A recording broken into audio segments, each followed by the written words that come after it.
Yes, new season, new character, new meta of play. Now what we're gonna do is unlock the new legend using Apex tokens. Yeah, because they haven't figured out anything else to do besides using it for just a legend. And of course, you have to buy a brand new legendary skin. So I would go with Heritage Pride only because it's the less flashiest one, and I feel like it best suits her. Plus, the nose ring connected to the earring looks pretty dope. Welcome back to the channel, everyone. I hope everyone's doing well. If you guys like the video, hit the like button, really helps me out. And if you are new, I welcome you to subscribe. Anyways, tricks and tips for using the Replicator Station in Apex Season 6.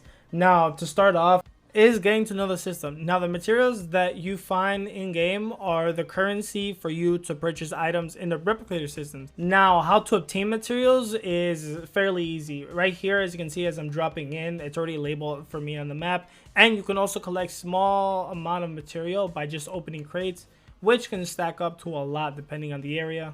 And if you're thinking that this is the same system as Fortnite, well, piss off. Fortnite took the same system as Respawn for being able to pick up your teammates when they're dead.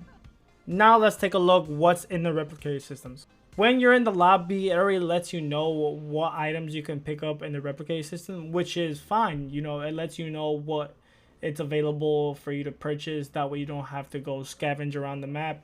Another thing you should know is that the items that are put onto the replicator system are taken away for you to pick up in game. Another thing you can do is buy damage for your shield. Now that may be sounding weird, but it's true. You can literally purchase damage for you to evolve your shield, which is amazing if you're not into a fight right away.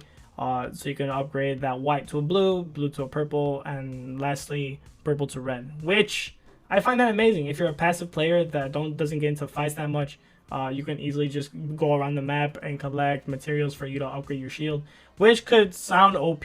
But again, if you're just getting respawned from somewhere, you can always get your teammates to level up your white armor, which that is great to know. Now, another thing the replicator system does is allow you to purchase ammo. Now, if you've already played a couple games, you already know finding energy ammo is a difficult thing. Now, what the replicator system does is whatever two guns you're holding, that's the kind of ammo you're allowed to purchase. Now, if you are really desperate for energy ammo, I recommend holding 2 energy weapons. That way, in a single purchase, you can get 40 bullets instead of 20 bullets for energy. That way, you don't have to waste that many materials. That's a trick I've learned since playing this game, since I now run the Vault and a sniper as a second, and I easily could find sniper ammo. I would try to hold the Havoc and a Vault and then try to purchase my ammo from the replicator system so I can get more in a single purchase. Another thing I like about the replicator station is that your whole team at the same time can purchase their item. Of course, it takes a couple of seconds for it to craft, but it has 3 monitors for everyone to use at the same time, so no one has to wait for anyone. And if your team is not using the replicator, you can actually use all 3 little stations around it for you to get your items faster. One tip I should really give you guys is that when you're leveling up your armor in the replicator, you don't have your armor on. You actually put the armor into the system, and it takes a couple of seconds for it to level up. Just make sure there's no enemy team around, because if the enemy team sees that you're crafting, which shows up a little light when you're using the machine, they'll actually push you. And when you're wearing no armor and the other enemy team has purple or at least blue, you can be in a lot of trouble. It already happened to my friend Mizor, and I really don't want anyone else for it to happen, because that would be just unfortunate that you just leveled up the armor for your enemy. So just keep that in mind. Now, the downfall of this system is that you're not available to drop the materials that you collected.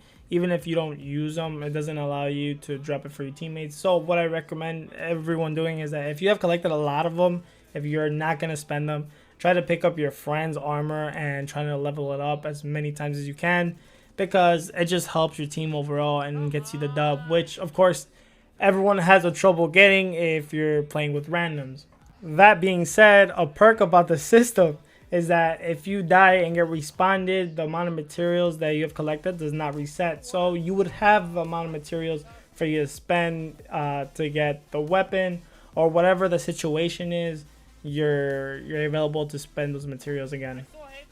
Another thing I find amazing is that the game, instead of just dropping in care packages, they also drop in the system. in case that area doesn't have one, which you never know what could happen. You could be low on ammo and there's no one around. You could purchase it in whatever spot they drop it. But anyways, guys, that would be the end for this video. I hope you guys enjoyed it. The system, wow. The system is still new, so I hope they implement something else into it, like a Kraber, R99 Peacekeeper into it. That would be amazing to see. Just, you know, bump up the amount of materials you need to collect for you to purchase it, if they add that. And another thing that's really amazing about the system is that if you kill someone, they don't drop the materials they have collected, which is a perk if you're the one dying. That way, you know, the enemy doesn't have collected all that much for it to spend whatever they want on the system. But yeah, anyways, guys, I'll see you guys in the next video. If you guys are new, welcome to subscribe. More content of Apex coming soon, and I'll see you guys in the next video. Peace.